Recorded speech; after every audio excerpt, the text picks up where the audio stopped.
Okay guys, welcome back to Forensics Detailing channel. I'm going to bring you in.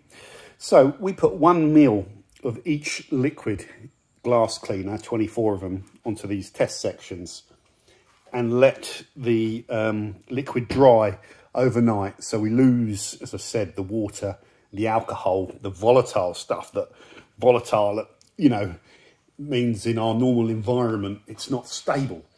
So it disappears, in other words, and turns into a gas and leaves behind surfactant, which is generally non-volatile, although you know it's not. What we want is much of this to be volatile as possible, so there's in theory the least amount of residues left on the actual glass, and those residues we want them to be easy to remove. Now let's just be clear, if residue is just left behind that's quite stubborn, it's not a disaster, because that residue is surfactant, and that surfactant plays a role. So a surfactant heavy one might actually be better at degreasing and stuff like that, because it will allow the water and the alcohol solvent to emulsify and stuff. So this is a part of the puzzle, and this is only worth 10 marks. And overall in this test, there's about 250 marks up for grabs, roughly. So I've scaled this to be significant, but not enough that if you do badly in this, you've got no chance.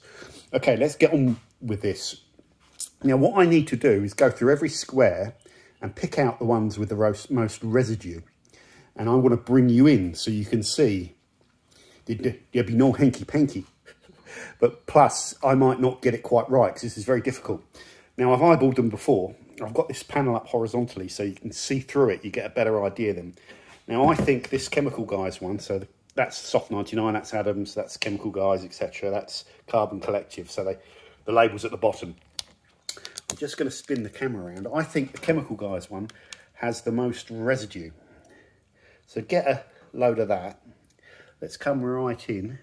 Oh, a bit of a problem there. So you get an idea. That's quite a thick, heavy residue. You can almost see a bit of rainbow colour in it. So there's some sort of mineral oil stuff, or fatty acid oils or whatever. And I'll just give you a comparison of the Carbon Collective one, which has residues, but they're a lot harder to notice. They're a lot more translucent, okay? Now, remember what you're seeing here. I just want to show you those rainbow colours, but they're not coming up on camera. Anyway, so that's the worst one. So I think I'll poke around it in a minute. I think this one, the Stjarnagloss, I think that is the second worst residue. I think it's very difficult. I think the Auto Finesse also has really stubborn, not stubborn, but noticeable white residue. So bird poo there. You can also notice the different footprints of these products. I'll give you an example. This is a footprint with a high surface tension from Turtle Wax. So you had a concentrated blob. Something like Stjarnagloss, LST, low surface tension, that tends to mean it's probably higher in surfactant, which lowers surface tension, but also higher in alcohol solvent. So some of these products were quite watery. The Halfords is another one example that's high surface tension, so you get a much more concentrate there. So when you get a wider, lowest surface tension, you should, in theory, have a thinner film. So just remember these amounts. So I would say the worst one that's noticeably bad, so I'm going to give that 0 marks. And I'm going to say that's probably like a 1 out of 10 mark, because it's I've got to poke around with them in a bit with some swab sticks, okay? The Meguiars, I think, has left quite a significant heavy residue as well. It might be a little bit, it's less consistent. So that might be a 2 out of 10, or you could argue it's a 1. You could argue that's a 2 out of 10. It's not quite as much residue as the Stjarnagloss. Now, look, I'll give you an idea of a real cracking one. This P&S product, the residue is there, but it's so hard to spot. It's really good. And I've tested all this twice as well. This is the second run. So I'm doing everything twice, just to make sure I'm consistent. Here's an example of a decent one. That there's some residues, but quite hard to spot and quite easy to remove. Autobrite Direct, for example. Let's go through all of them. Let's start off with the top left then. So bouncers, there's some residue there, but it's quite... It was low surface tension, I think. Yeah, LST. So it went kind of spread everywhere. Most of the residue seems to have dried there, but it's pretty good. Autobrite, this was pretty low surface tension as well. I don't know why I've not marked that as LST. And you've got an edge to it, but it's not like a thick white film. So that's probably somewhere in the middle, or probably somewhere average or slightly above average. This is where it gets a bit hard. That's definitely above average. That's a higher surface tension. Really good. That is probably the best one for residue. So that's like a 10 out of 10. Meguiars, that's pretty bad. So that's like a 2 out of 10. Turtle wax is high surface tension. So there's nothing around here. And it's all dried in one tiny little dot. So that's an interesting one. I don't know what to make of that. We'll poke that with a swab stick and see how difficult that is to get off. If it's difficult to remove, then it will be below average. But you could argue that it's nowhere near as bad as some of these other ones. This Adams one's not good, is it? That's probably like a 3 out of 10, something like that. Quite a lot of residue. Again, we'll test it. Soft 99 one's left a circle of residue, but it's hard to spot. So that's good. That's above average. The Chemical Guide is obviously our worst one. The Carbon Collective is probably, it's quite in the middle of it. It's an unusual footprint, this. It's gone round there, and then it's gone across here, then up there, then up to the corner and in there. It's not so bad. It seems to have been the worst there. So that could be below average, depending on how it is to remove. Gtechniq one. Very good. Oh, there's some residue. Am I looking at the wrong one? I'm looking at the wrong one there. That's very good, isn't it? That's a low surface tension one with very good residues. The Stjarnagloss is a white residue, probably the second thickest residue. Finesse, quite a thick residue.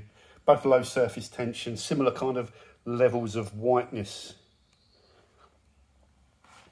The Angelwax one is gone up here. It's not so bad. You can see it though. Then it disappears. That's better than average though, if it comes off okay. Autoglym one, really good. There are some residues, but very hard to spot, even on the camera. That's a solid 8 out of 10, I'd imagine. Gyeon, some residues there. This is not a low surface tension one. Not too bad, I don't know. But, I don't know, somewhere about average or maybe tiny bit below average. Mr. Muscle, quite a lot of residue. Quite a lot of residue there. It's not as white as the Stjarnagloss, but it seems to be everywhere. That's a low surface tension one as well. The Nilco, absolutely superb. Probably even better than the Autoglym. I'd give that probably a 9 out of 10. That's probably the second best one. Halfords is a high surface tension one. So again, you've got like a tiny dot of residue. You can see in that sort of, it goes up and down there. So don't know if that's better than average or average. I don't know. We'll have to play around a little bit more. You see some of my troubles. Stoners is a high surface tension one. So you've got a concentration of it there. It's almost like you've got another little drop down there. But again, how do we rate that one? I'd say that's pretty good because it's a tiny little dot. And that's concentrated as well. So Koch is, there's residue there, but it's very opaque and it's hard to see. But I don't know. I think that's probably only average at best. Whereas above it is the Stjarna. So I don't know. It's better than the Stjarna on residue, but there is some there. That's probably below average, isn't it? I don't know. I'm going to go through and try and put numbers behind all this. The Autoglans, low surface tension. The residue spots are there and there. They're quite hard to see. Oh no, there we go. You can see the edge of it. So it's quite a big footprint that goes all the way around here. But I don't know. What do you think? Average? We'll have to poke it. Into detailing, again, low surface tension. You can see the residue goes virtually all the way around the whole thing, but it's quite hard to spot. There's a bit of cloudiness to the residue. You see the edges there where it's clear and then that. So I'd say that's probably above average, but maybe a 6 or something. I don't know. Carpro, I think, was a high surface tension one.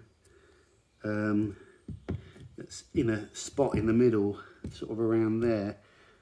And it's not too bad, that's well above average for me. So that's given you some insights of what I'm trying to look at. We will be poking around with this and some cotton pads and seeing how easily these residues come off of the panel, and then I'll be doing my marks. Let me just pan out a little bit. I've already picked my 5 favourite, and I can say one of my 5 favourites has quite heavy residue, so that's why this is not worth a mass of marks, because you're having to infer that heavy residue on this test set means heavy residue when you're cleaning the glass, and it doesn't necessarily, because you're spreading out whatever you use. So it might be, for example, chemical guys might have made a product that's really surfactant heavy, so you just use 1 squirt and then you clean your whole glass, where another one might have sort of thought that people just pile it on, so they put a lot less surfactant in it, for example. So what we're trying to do is establish differences between the products, and I don't want these lab tests to be that important. That's why they're worth a fraction, like 10 marks out of 250. You could get 200 marks roughly from user testing. If every user put your product first, you'd get 200 marks, 20 per win. So that's a lot more important than this. So that's my thinking. I'll go through the marking strategy with you. In fact, let's do the marking strategy here. So this is how I think I'm doing it. Ow, hold on. Get the lid off the pen. So cost 0 or 1 point to 24. So most expensive gets 1. Best value gets 24 marks. There'll be some ties, and there won't be a 1. You know, it will start at about 5. So there's quite a lot of marks on your price, cost per litre, of nearest 500ml offering. Then we've got the residue test, which will be worth 0 to 10. So you can pick up some bonuses, really. Then we're going to do the dirt simulator. Again, I've done it once. I'm going to be running it again after this, and that will only be 10 marks as well, because the ability to remove the dirt simulator is only a glimpse of potency at best. So we're keeping these lab tests not that significant. I'm going to be also doing triggers, and I'm going to go 1 to 10, 0 to 10 as well. Probably, yeah, 0 to 10. You could argue that the triggers are more important than that. From doing the user testing, lots of people really do not like it when there's a bad trigger, and they notice the difference in good triggers. And there are some really good triggers in here, and there's some pretty bad triggers. And there's lots of average triggers. What people didn't like was spitting, so that when you've got that initial pump, you get a bit of spit going, and then that runs down the side of the car. They want an early mist kind of thing. So I'm going to go through and do another video on triggers in a second. Then user testing. So 10 users. So we've got 10 different sets. 0 to 200 effectively. So each user can picks 5. First place gets 20 marks, second place 16, third I think 13, fourth 10, fifth 7. And I've done that. I've got 1 left to do, so I've done 9 of those 10. So in theory, if you never get recommended by any user, you'll get 0. If you get recommended first by every user, you'll get 200 and you'll win. If you get, well, it depends actually. It depends. You could get recommended second every time and then pick up 4 marks here and pip them at the post. That's how we're doing it, guys. So I'm coming along with this. I'll probably have this video finished by the end of the week, and in the can and ready to publish. This is just a little taster, and I want you to see what we're doing. So there you go. Thank you for watching. Don't forget to subscribe and join us to see the full results of this test. Which one do you think is going to win? You've now been given a piece of information. This is cheap through to the most expensive down here, so it gives you an idea. I'll go through all the prices with you in the final test. I think that's, the order might not be 100%, I've just chucked them back in a line, so some might be a little bit out of order, but generally that's the idea. See you soon.